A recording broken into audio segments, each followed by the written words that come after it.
Good morning, every pony! Today we are back with a video. And this video is going to be a pretty long one. I am quite tired right now, but I will push through and get the recording done!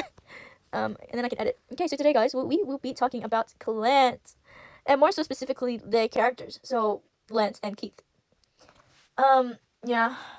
Okay. So, today we're going to be talking about Klance and their compatibility as a whole. And to get to their compatibility, we have to dive into the two characters, which will be Lance and Keith. So, in order to see if they're actually compatible without just going, oh my god, they touched hands for 5 seconds! Yeah, no, we will not be doing that. We'll be actually analyzing and seeing, depending on their characteristics and how their character development happens, we will see if they are compatible together, both romantically or platonically. And so, that's what I'll be doing today. I did say bonus songs are, I was going to analyze some songs as well, but I did that for another video, like a separate one where I'm actually not, like, super tired. But it's okay, we'll get there.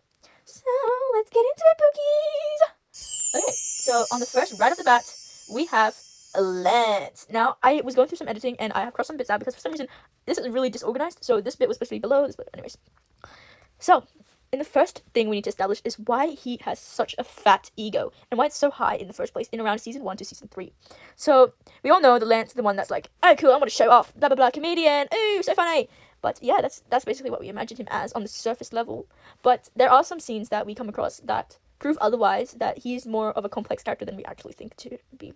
And that's why we'll be looking at his ego.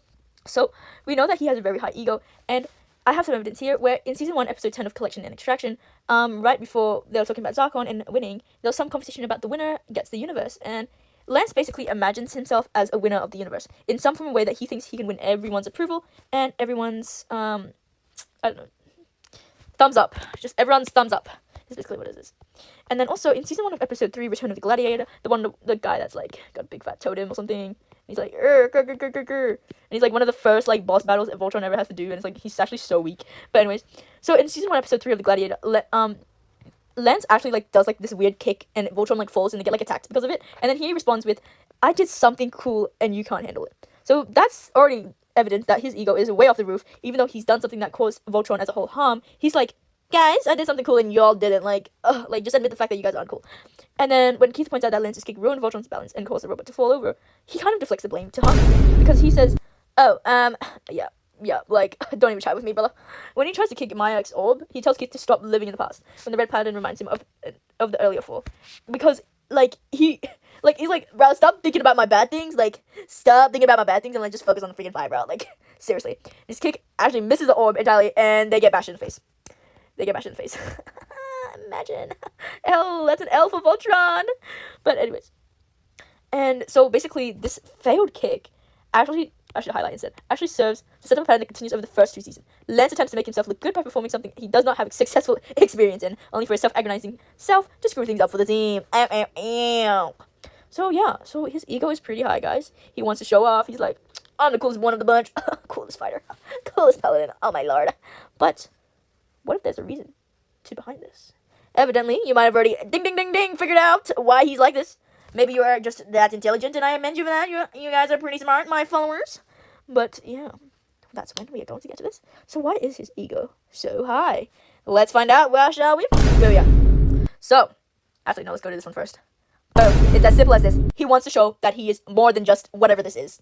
He wants to show that he is useful in some shape or form.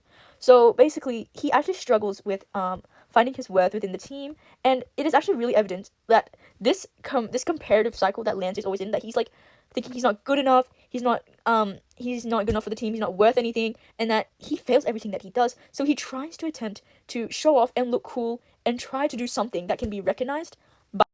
Okay, I don't know what happened, but it cut out. I think I hit like some button, but I don't know. So basically, he tries to get recognition from other people so he wants self-validation. Basically, he wants to know that he is worth something, anything, towards any of his friends, anything. And it is evident throughout season 1 to season 3 that he's always getting compared to better examples of, let's say, a paladin, or let's say a fighter jet or something. And it is evident right here at the garrison in the very first episode. He fails the training simulator, and the guy goes, you don't want to end up like Keith, the dropout, do you? And then Lance is always like, oh my god, I can't end up like a dropout. I need to do better. I need to do this. I don't want to end up as a dropout. So that's basically what it is. And then it's evident that he has this bickering feeling with Keith just because he thinks that he has to be better than Keith in some form of way. He kind of feels this envious jealousy towards him, that he's like, how can Keith be so good at something and not do anything with it? I want to be good at something, and I want to prove that I'm good at it, and I can do something with it. But how can he be good at something and not do anything with it? I just don't get it. And that's what goes through Lance's head, and that's what causes him to basically have this sort of rivalry with Keith. And he's always basically shadowed by him, that to the point where he's just so over, like, he's just so overexposed to this comparative cycle between him and Keith and other evidently better fighters than him. He just goes, fine, in some shape or form, I will prove that I'm better than you. And this is where his ego comes from. This is its origin. He needs to do something in order to show that he's great at something. He goes to great lengths to show that he is great. And sometimes those great lengths just fail miserably, and most of the time it does. And then that's why he's just portrayed as this silly, goofy character that doesn't know what he's doing. And for some reason, maybe he is better off without the team. Maybe he's just better off the team. Maybe the show could go on without him. That's what his character is portrayed as. And he basically wants to show that he is great. He is great to those around him. And there is a great video that is proof of this, in fact. And I'll, if I can find it, yeah, right here. I'll just let you guys watch it, because it is just so evident that he struggles with self-worth, and this specific scene just tells it all. Here we go. Hacker of our group. Shiro's our awesome leader. Yep. Punk's our mechanic. He's also a chef and just a pretty cool dude to hang out with. Yep. And Keith is always doing things like flying into asteroid fields and black holes and cool junk like that. Yep. And I thought I was the team sharpshooter, but I guess no one else thinks that. Maybe I don't have a thing. Yep. You don't have to agree with me so quickly. I mean, they wouldn't keep me on the team if I didn't contribute in some way, would they? Yep. Maybe you're right. Maybe I'm just a fifth wheel. Seventh if you count Grant and Laura. It's a horrible wheel to be. Yeah. And honestly, that is heartbreaking to watch. One of the first characters that we introduced to as this funny comedian that was, sorry, that's selfies of myself. You guys don't need to see that.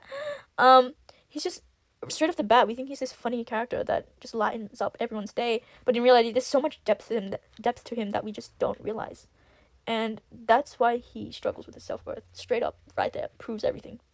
He acknowledges that he is good at some things. Like, he is good at sharpshooting. Like, let's just say, he is a smart little guy. He is so smart, that little guy. He is such a good sniper. He can take good shots. He thinks that. He knows that. But when other people don't, that just invalidates him.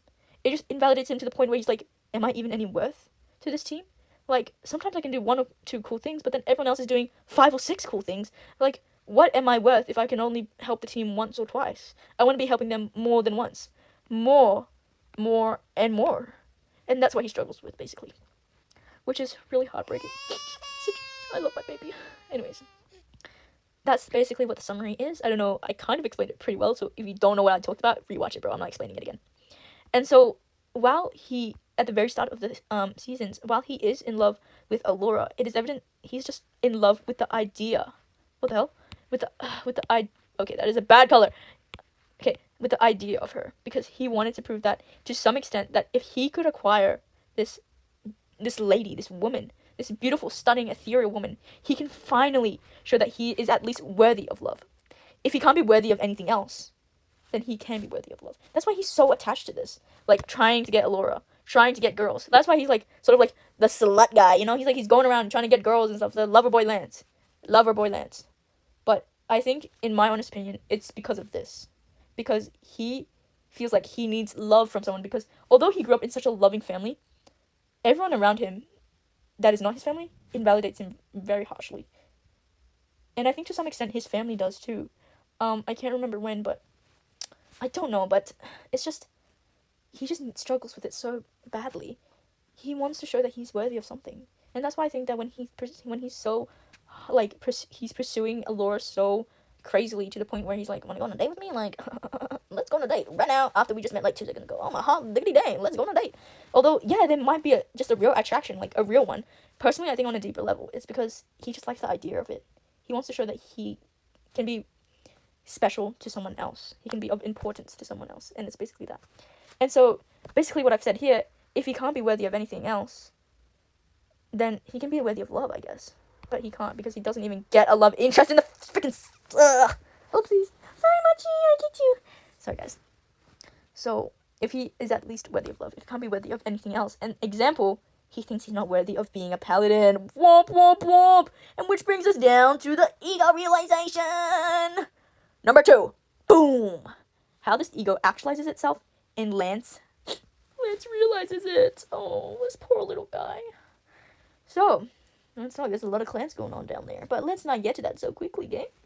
So, in season 2, episode 10, Escape from the Bitter Chaz, and onward, it gives an audience a peek behind the mask to show that Lance's bragging and glory seeking is driven by deep-seated feelings of inadequacy, which is basically what I said above there.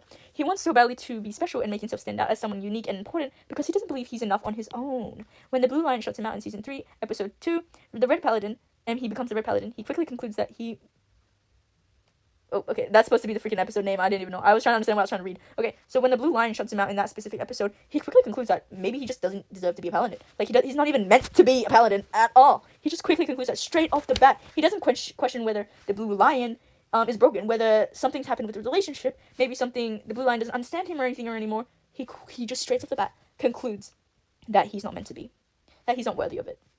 And that quick-as realization is just proof that he feels inadequate to this extent. And so in this episode, I don't know if this is in the episode, but he then goes to Keith to talk about this. So he's like, there's one too many paladins, and you want your best soldiers on the front line, so maybe the best thing I can do for the team is step aside. Oh, poor little guy. And so he goes and talks to Keith about it, and then Keith, surprisingly, on this one-on-one talk, he does not invalidate him at all. And that's where we get this sort of thing where the rivalry between Keith and Lance is sort of one-sided to some extent. Like, Keith doesn't exactly hate or, like, feel, like, inferior or feel superior to Lance. He sort of just goes with this bickering that Lance has made himself because of his ego. And Keith is just, why am I getting bullied by this guy? Like, hello? So that's why in this specific scene, Keith doesn't actually try to argue with him or, like, try to start anything, because this is such a nice one-on-one conversation. And then, but it's also because, for once, Lance is not trying to butt him in the head with freaking insults. So, yeah. And throughout the scene, it's actually so nice that Keith doesn't invalidate Lance's feelings on the matter. And even though, like, Shiro, I don't even know, Shiro is gone or something. I think Shiro's gone at this point. He doesn't think that, like, he doesn't even think to question that if Shiro's back and there's too many paladins or something. He doesn't, I don't even know what I'm saying. He tells him not to worry about it, but then, like, Lance is, like, actually still has doubt about it. He still, to some extent, he still believes that inevitably he will be kicked off the team. No matter what, he feels so inadequate that even with the reassurance of a kind reassurance from this nice conversation, he just thinks, nah, even if you reassure me, I just know that I will not do anything. You know, like, it's gotten to this point, it's, like, so deep in him that he's like, alright, if it happens, it happens. Like, I severely doubt that I would be on the team still, but yeah, which is basically what goes through his head this entire time. So, basically, Lance's arc, I kind of get it confused with other stuff, but I'll just state it now so I don't go off topic later. Lance's arc is going to be talking about how he realizes his self-worth and how to work as a team so that he can actually feel like he's needed within the team, because oftentimes he finds his ego so high that he wants to prove one-on-one that he alone is good at something, that he needs to be at the very top of this pyramid of greatness. And that's why his arc will be talking about how he develops from that. He transitions from that ego to a sort of understanding where he understands that the only way to get away from that unhealthy ego is to sort of just work as a team. And to work as a team means everyone is needed. Everyone as a team works together to solve the problem at hand. And so that's why he realizes working as a team is much better. And so that's basically what his arc is. So Lance's character arc, by contrast, is focused on learning to let go of ego and maturing into someone who recognizes that being able to work as a part of a team is actually way more important than individual glory or self-acclaim, which is basically what he struggles with in the first place. He struggles with working as a team because he has this desire to be better than everyone else. I don't want to say the word better because it kind of feels a bit iffy, if you know what I mean. I want to say a different word where he just wants to show that he's, in some shape or form, good. Something special. He wants to show that he's special, which is basically it. And so he constantly goes from bickering with Keith to actually trying to, like, work as a team. So we can see that here, in the very first few episodes, something happens, and it happens because of him. Or, like, something happens, and he just deflects the blame, or he just obviously puts the blame on someone else. Even if he didn't do the action himself, he will go like, why did you do that? Or something like that, you know? And so, in this specific scene, in Season 3, episode The Hunted, Fucking hate this scene. I put the entire team in jeopardy. Yeah, you kind of did. But now we gotta fix it. So now he's working as a team. He's trying to get the team together and work. And even in this episode alone, when I was watching this specific scene, he's like, we should go back. We should stick together. Let's stick together. And it's so beautiful to see that he is finally growing from this thing where he's like, I'm gonna attack that guy straight away. Sort of like an impulse that Keith has where he's like, boom, boom, boom, I want to kill that guy. He sort of had that, but like diluted a little bit. But now he's going from working as to working as a team. And this arc by far is one of the fastest developments I've seen in like out of all of the characters that we've seen. It quite literally concludes in season 3 or 4. That's his development. That's what it is. And although Keith takes a bit longer because he is a golden child of Voltron Legendary Defender, everyone loves that kid. His development took a while longer. I feel like their developments are like quite similar in some way, where they have to find out how to work as a team in some sort of way. But the main difference is that Lance's one is more so that he needs to work as a team, and Keith's one is more so where he has to learn how to be a part of a team. And he needs to learn how to lead it and be a part of it and appreciate them all. And Lance is just working as a team, you know? Keith is a lot more complex, but I would say that they're both really complex in their own ways. But I feel like I had a lot more to talk about on Keith in some shape or form. But I did have to grab a lot from the internet because at that point I was a bit, too lazy to watch all the scenes and stuff. So I did grab some stuff. I did make some stuff on my own. Trust the internet. Love it. And so we will also come back to the scene again for Keith. I don't know if I can mentally remember if we can go back to this. We do have to go back to it, but yeah. I also forgot to mention the bonding scene. Womp womp womp. So, my take on the bonding scene is that when Lance is getting saved by Keith. Whoa. He's getting saved by Keith. Let me see if I have a pick. Unfortunately, I do not. But let's just pull this pick up. When Lance is getting saved by Keith. Oh my god, freaking out. I'll just Google it. What is this fan art, bro? Just give me the scenes. Oh my days. Brother, what is this? Okay. Oh my god, let me just, for goodness sake. When Lance is getting saved by Keith, in that moment, he was really vulnerable in that moment. And we need to talk about how afterwards, he doesn't even acknowledge that Keith saved him at all. And here's my take. It's basically because he didn't want to realize that someone better than him saved him. That's basically what it was. I was supposed to mention that way back up here when we were talking about his ego, but I didn't mention it, but I'll mention it now. So, yeah, I feel like the only reason why he didn't know is either he actually freaking, like, forgot in that sleep pod, or because he just didn't want to realize it because Keith, the better guy, quote-unquote better guy, saved his ass in such a vulnerable state. And he felt so weak in that state that he was like, no, it didn't happen, bro. I don't believe it. It didn't happen. Don't remember, don't have it happen. Yeah, basically what it is. That's my take on it. And now I can't see the scene again because I have a take on it now, but that's okay. And now, this section is actually quite my favorite section, and I think it might be for you guys too. Additionally, the common motive of Lance only ever showing his potential as a paladin when he's around Keith literally adds to his freaking development, bro. So, news battle scene montage hashtag 1 and 2. Let's go see that. So, I don't know. Let me try and find it. So, basically what I said is that Lance only shows his, like, good tactical skills when he's around Keith, which is kind of funny. But yeah, I'll show you. We gotta do something. When we get you back, it's made worse. Boop, boop, boop, boop, boop, boop. Wow. Go over there. Let's go. So he does have great ideas. He's not expressing them well in this situation, but he does have great ideas. Okay, we'll get to that scene one bit later, but let's see if I put the scenes in here. So he actually thinks, and he has tactical thinking, unlike Keith, who's headbutting all the time. He's like, boom, boom, boom, let's go, kill those bad boys.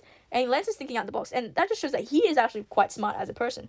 And he just doesn't show it that often because he gets frowned on and goofed on because everyone thinks he's a silly character, so no one takes him seriously in the show and in real life. Like, no one takes my guy seriously at all. Which is so sad. Oh, look at I like this scene so much. Hey, he's pouting. He's pouting. Pouting? Mounting? Pouting? I don't even know. I forgot the word. Whatever. But yeah. So, Lance actually works so freaking well with Keith. Like, as a partner in crime, dog. Like, it's actually crazy how well they work together. Like, that whole montage, perfectly done. Booyah, booyah, booyah. And this is, in this specific scene, it's way... Wait. We also see, so this is basically early signs of crack ass development in Lance. So in season 1, episode 7, Return to the Bone Marrow, this is early cracks of him, of the audience itself, being able to see Lance as an intelligent character, and cracks of his development of being able to work as a team with someone he thinks as a rival. And that's basically it. So I want to sort of come back here a little bit. I'll stop the video, and I just need to study this bit a bit more, and then I'll come back and talk to you about this amazing Klance. But yeah, I'll come back. Oh yeah, I also want to mention that we're coming back to the scene here, this specific scene here, and we can, when adding on to, we can see the cracks of working as a team here.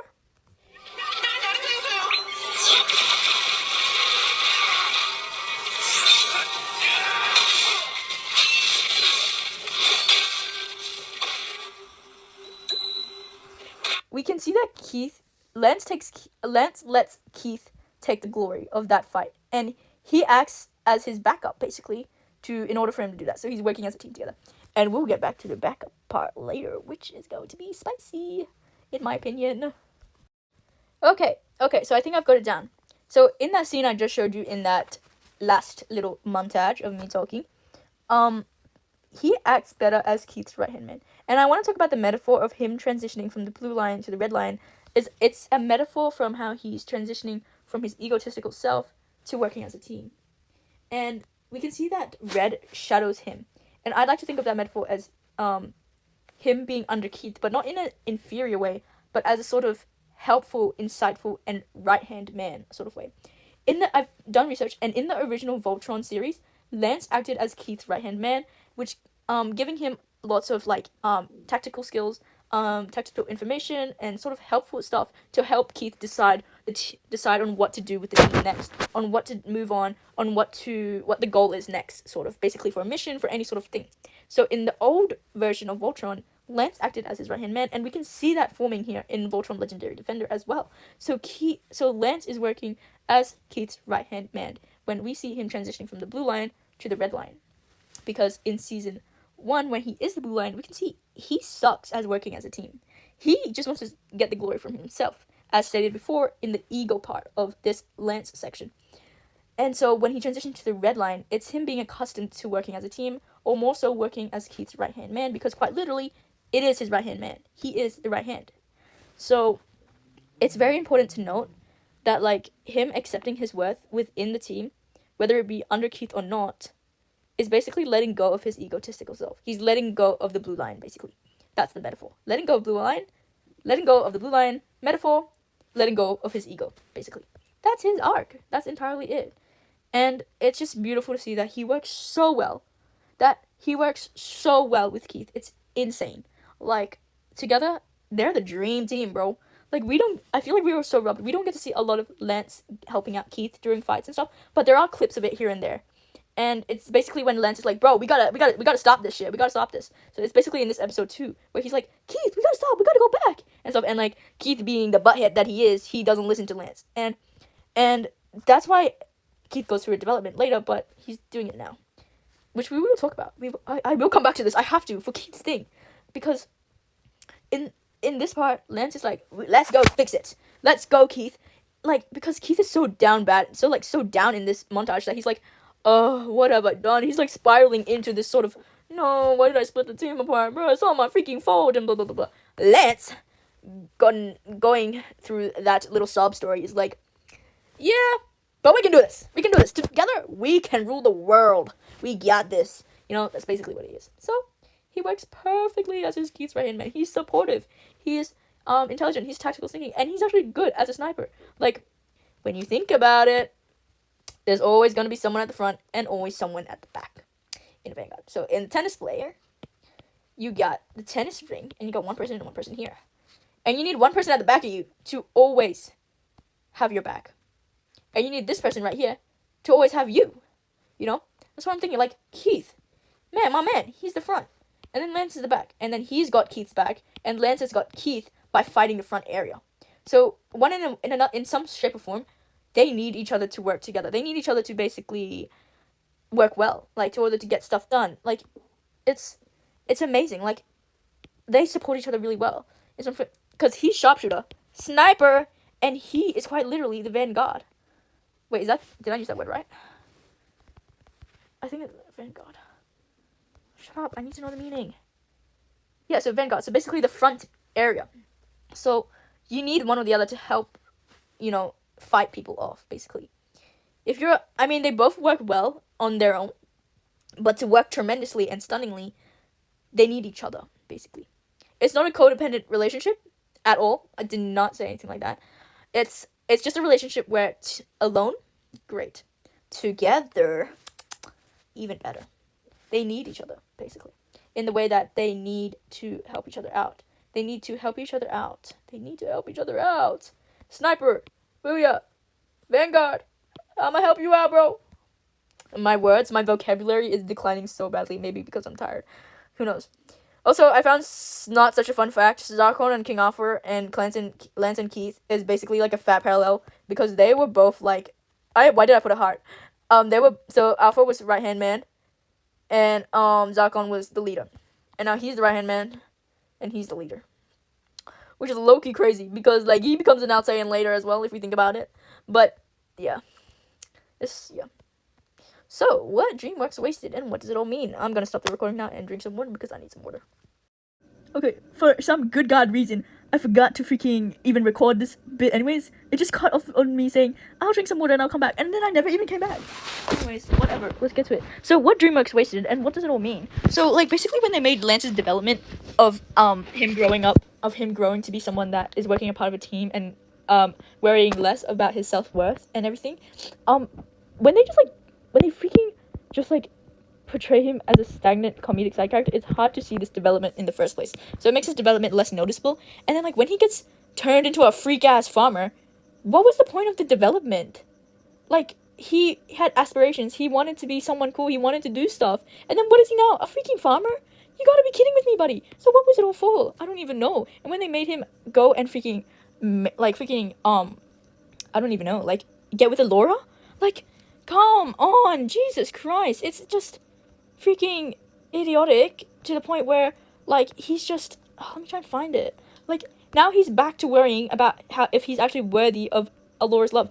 This scene right here, they just make him going back to this character that's just worrying all the time about his self-worth and if he's, like, worthy of Elora and if he's worthy of of being with Elora because he feels like he's not good enough. He's inadequate enough for Elora. So what was the development from going all pining for Elora to now going all pining to Elora to admitting that he's okay with not having a love interest to now having a love interest, and now it's just, what? I don't even know. The farmer bit was just crazy to me because he had aspirations. He wanted to work. He wanted to do stuff cool. And being a farmer is cool. He could finally chill and stuff, but like, no. He wanted to be a pilot, and now he's a farmer. I know things can change, but like, he was so smart. He had stuff. He wanted to do stuff. He wanted to go around being cool and stuff like that. And specifically, he was this guy's right-hand man. It's crazy work. And by making Keith absent, it sort of creates this staleness within Lance as well. Like, when Keith went away, it just... I don't even know. Because, why? Why? Why did he do that? Why did DreamWorks do that? And it's just so idiotic how they did that.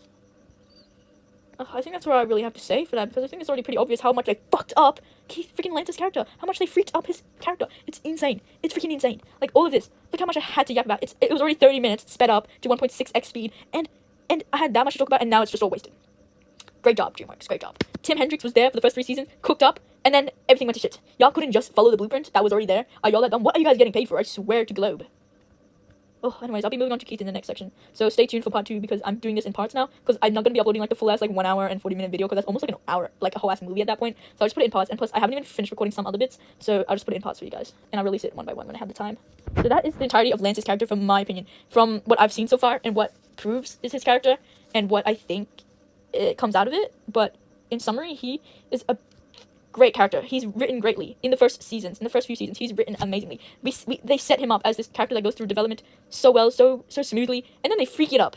They just push him aside in season 4 to season 7 and make him some character that is just for comedy relief. And then, like, when we talk about how he almost freaking dies in that one episode, when Elora tries and revives him, he doesn't even, like, care. No one even cares that he died, and he doesn't even care either because he doesn't know that he died.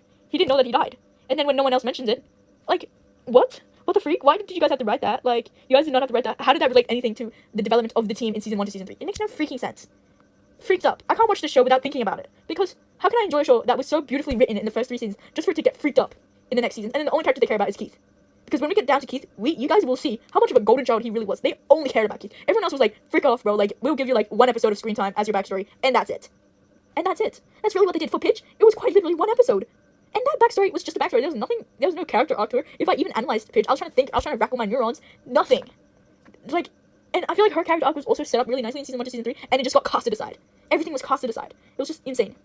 Everyone was just there for the sake of the plot. They were just there, just to get the plot over and done with. There was nothing that dived into the characters, nothing. The whole point of a series is to look into the characters, because what makes a series is the characters, buddy boy. Like, I don't even know what DreamHack was on, but it was not good. Okay, like, Jesus Christ, if they reboot it, if in the reboot and it's Voltron Legendary Defender live action reboot, and they still manage to freak up character stories, I will be so mad, because at that point, what are you even doing in your career as a director, huh? Like, Jesus freaking Christ. And plus, they casted this guy that is white as hell. Like, I don't even know. Voltron live action casting. They casted this guy. Who is he going to? Is this real? It looks so fake. What the hell is this? What the hell is this? Oh, AI concept. Get out of town. Get out of town. It's an AI concept. Get out. I already knew it was AI because this girl doesn't even look freaking real. But yeah, they casted this guy, and I don't even know who he could be because no one in the freaking show is white. Literally, everyone is either an alien or some other freaking ethnicity other than white. Literally, Hunk is not white. Lance is not white. He's literally freaking I don't know. He's not white. Okay, and then Pidge, he cannot play Pidge. Okay, and then Keith's not white. Clearly, I don't even know who this guy could play. Honestly, I think he would be quite literally playing Lance, because who else? He looks like the Lance character, but then again, they need to. I don't even know. I don't know who character this is. Starring Roland. Bloody hell. Anyways, if they freak up the live action, I'll be so mad. I'll actually be so mad. But yeah, that's it for Lance. That was a hefty one. Alright, we'll move on to Keith in the next video. See you guys later.